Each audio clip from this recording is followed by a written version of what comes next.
गृहस्थ आश्रम में बुराई क्या क्या, कब गृहस्थ आश्रम बुरा आश्रम हो जाता है? जब गृहस्थी में फंस करके हम भगवान का भजन नहीं करते और अपना कल्याण के लिए समय आने पे, अपना अत्यंतिक कल्याण के लिए घर का, पुत्र का, धन का, संपत्ति का, आसक्ति का त्याग नहीं करते हैं, तब गृहस्थ आश्रम बेकार हो जाता है। नहीं तो कोई आश्रम बेकार नहीं है, ना तो ब्रह्मचर्य, ना तो गृहस्थ, ना तो संन्यास, न तो वानप्रस्थ। वानप्रस्थ तो सुना, कोई आश्रम बेकार नहीं है, सब भगवान के बनाए हुए हैं। और सभी आश्रम के लोग भगवत प्राप्ति प्राप्त कर सकते हैं, सभी वर्णों के लोग भगवान को प्राप्त कर सकते हैं, सभी आश्रमों के लोग भगवान को प्राप्त कर सकते हैं। तो गृहस्थ आश्रम को कौन बना देता है बेकार आश्रम? वही बीमारी। कौन सी बीमारी? जो कल हम लोगों ने डिस्कस किया था ना, 3 बीमारी के बारे में, 4 बीमारी, बुद्धि की बीमारी, मन की बीमारी, हृदय की बीमारी और शरीर की बीमारी। कल समझा था आप लोगों ने कि नहीं? बुद्धि की बीमारी क्या है? विपर्य ज्ञान, सत्य को असत्य समझना और सत्य को सत्य समझना।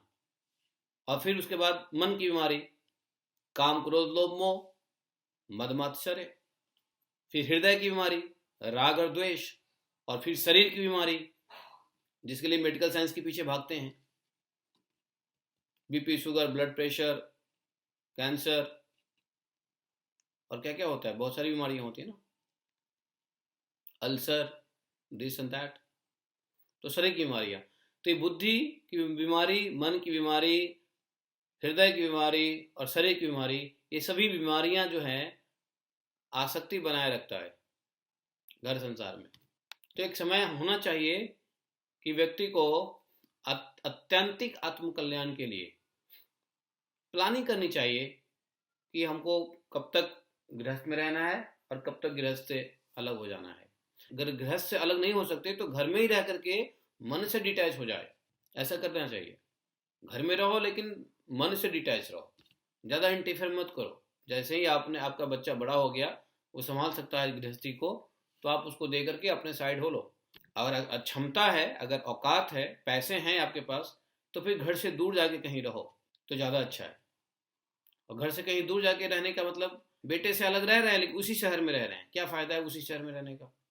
अरे बेटे से जब अलग हो गए, हमने कुछ देखा है कि बाप सामने वाले फ्लैट में रहता है और बेटा सामने वाले फ्लैट में रहता है, माता पिता सामने वाले फ्लैट में, कभी कभी उसी शहर में रहते हैं दूसरे जगह पर, उसी सोसाइटी में रहते हैं दूसरे अपार्टमेंट में, क्या फ़ायदा है? तो इससे अच्छा, उससे भी अच्छा है कि अलग रहने से अच्छा है कि धाम में रहो।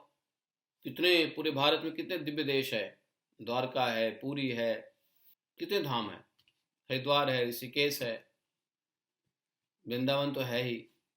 तो और भी बहुत सारे दिव्य देशम है, 108 दिव्य देशम है भारत में। कहीं भी रह करके अपना आश्रम बनाइए, कुटिया बनाइए। आजकल फ्लैट ही आश्रम है, फ्लैट ही कुटिया है। और दूर रहिए, अगर अगर पैसे हैं अपने तो, अगर आप पुत्रों पे निर्भर नहीं हैं तो। और वैसे हर पिता को ऐसी व्यवस्था करनी चाहिए कि पुत्र के ऊपर निर्भर ना रहे। तो इसलिए पिता को पुत्र से कोई उम्मीद नहीं करनी चाहिए, अपनी व्यवस्था खुद कर लो। पुत्र देता है तो ठीक है, सहज से भगवान की इच्छा मान के स्वीकार कर लीजिए, लेकिन निर्भर नहीं रहना चाहिए। राजर्षि उत्तानपाद, बताइए, पूरे राज्य पाठ को छोड़ करके और ध्रुव जैसे भगवान के भक्त को छोड़ करके क्या जरूरत थी जाने की वन में? भगवान के भक्त का संग होता ना। लेकिन पुत्र यदि भगवान का भक्त भी हो, एक बात ध्यान लो, यदि पुत्र भगवान का भक्त भी हो तो भी आसक्ति त्याग के अलग हो जाना चाहिए। यहां ध्रुव जी भगवान के भक्त हैं, ऐसे भक्त हैं जो भगवान ने दर्शन दे दिया, ऐसे भक्त का भी संग वो छोड़ करके चले जाते हैं वन में। बताओ क्या कहेंगे इसको? नहीं जाना चाहिए था उत्तानपाद जी को वन में, क्यों जाते? जाने की क्या जरूरत है? ध्रुव जैसे महान भक्त है, भक्तों का संग मिल रहा है, लेकिन संसार की आसक्ति ऐसी है, बेटा भक्त क्यों ना हो है, लेकिन थोड़ी सी भी आसक्ति बन गई ना तो दोबारा से आना पड़ेगा।